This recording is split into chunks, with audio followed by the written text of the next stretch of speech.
I've played 3 hours of Crimson Desert in total since the reveal, and I got to try some pretty cool things that I've not shared with anyone yet. Like, I was pretty surprised to see that there's a way to fully zoom in and explore the world in first person. You cannot use your weapons then, but still, it's a pretty neat feature. I also love how you can pet your horse while riding it. It will just chill out for a moment. I really hope that's possible with the other mounts, like the Raptor as well. Like, while playing this game, it becomes really clear that creativity will be rewarded. So Crimson Desert totally looks like your traditional open world experience. Very early on, we should be able to fully explore this enormous map. This is what the physical collector's edition map looks like, and during my play sessions, I could also get a grasp of the scale, and the draw distance is really impressive. And since my play session, we've seen many of the side activities we can expect. There are countless mini games, resource gathering, you can help the townfolk in need, like there are many side quests. You can also build up your home base.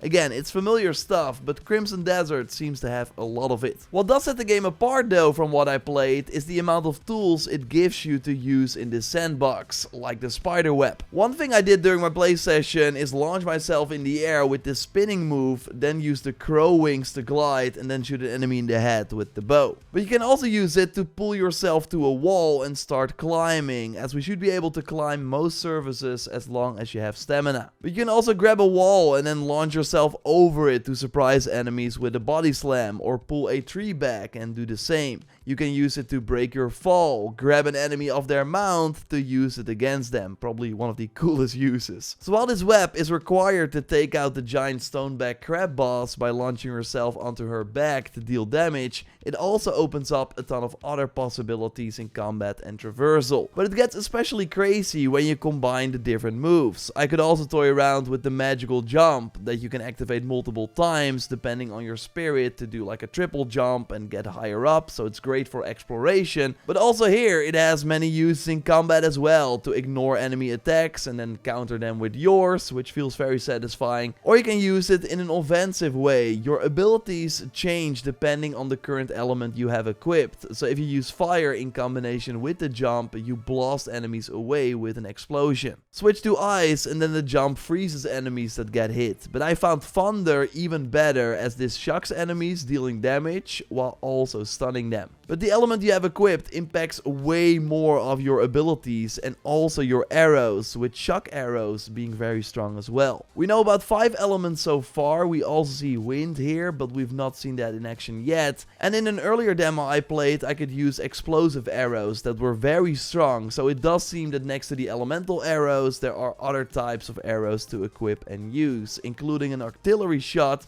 that drops down a barrage of arrows on the target. And these tools are on top of the depth of the regular combat. There are obviously combos that you can chain. For example, a regular heavy attack combo with the two-handed axe would send an enemy flying after 3 hits. But if you start that combo with a light attack, you can actually get an extra hit in before you send the enemy away. And all these other weapons I could try had fun combos as well. There are spears, hammers, two-handed swords, your regular shield and sword combo, and dual wielding swords is possible too, which looked very strong in the recent gameplay. You can switch between these weapons in your weapon wheel, but what I learned is that you can also do this unique move that lets you instantly swap to a new weapon mid-combo, which was very handy and also looked very cool. A big change they made from when I first played the game to my most recent session at Gamescom is that regular attacks do not consume stamina anymore, only special combat abilities do. So previously you had to constantly micromanage your stamina, as you also use it to evade enemy attacks, but now you can simply focus on regular attacks while your stamina builds up again in the background,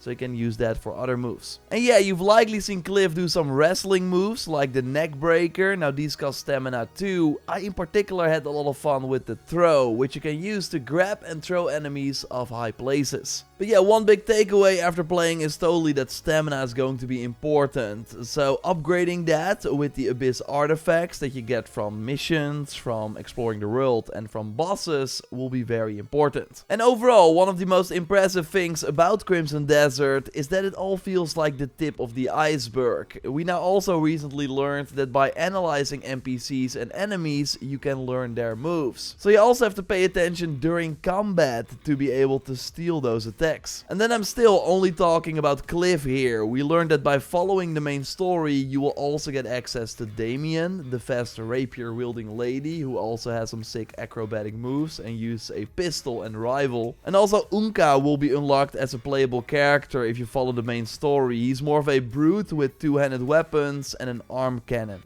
I feel that only having Cliff would have already been enough to keep the combat interesting, but the developers went above and beyond and added the 2 extra playable characters that we can use in the open world and for many of the side activities. So yes, Crimson Desert looks very promising. It has all the ingredients to become a super special game, but there were still a few things I witnessed during my play sessions that could hold it back from becoming truly exceptional. Now don't get angry, like I know there are some people that don't want to hear anything negative about this game, but I do think it's good to talk about these things so you can get a more realistic expectation when going into it. And it's totally possible that some of the things I mention here are already addressed in the final version of the game. The end of my Gamescom 2015 demo had a boss fight that was sadly not very fun, because the enemy was extremely aggressive and would send me flying around the battlefield. So how the Crimson Desert boss fights often work is that the enemy is weak against some sort of move. So it can totally be that because I was thrown into this mission that was halfway through the game that I did not know how to counter him. So in my experience, it was very hard to react. Now at one point I did figure out a sort of cheese tactic. The spin attack from the X would stun lock him in place so I could easily take care of him. There is a mechanic where when he's down you pick up one of these pillars and smack him to deal a ton of damage. That's a really cool mechanic, but apart from that the boss fight was not that great. Some small annoyances were that looting enemies has Cliff kneel down and collect the items, which just takes a lot of unnecessary time and totally takes you out of the flow of the game. So I hope we have the option to just immediately loot bodies with a simple press of the button. Large-scale fights where you are battling alongside an army can also get confusing, especially when it's yellow soldiers fighting brown-red soldiers. Enemies had no health bar or red marker above them, so sometimes it was hard to know which enemy you had to attack and who was on your side. You might have also heard about the controls. Again, there are many possibilities in this game, but that did mean that the controller mapping would be very overwhelming.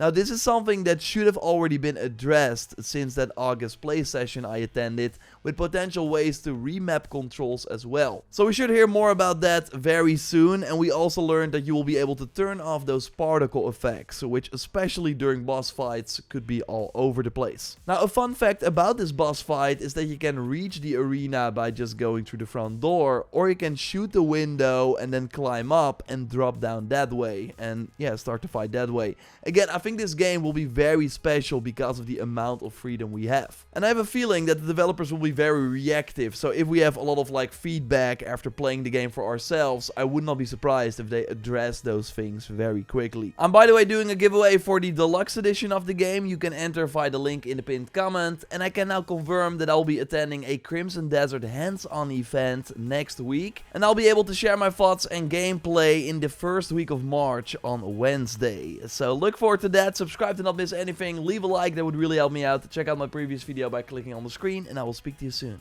Very soon. Goodbye.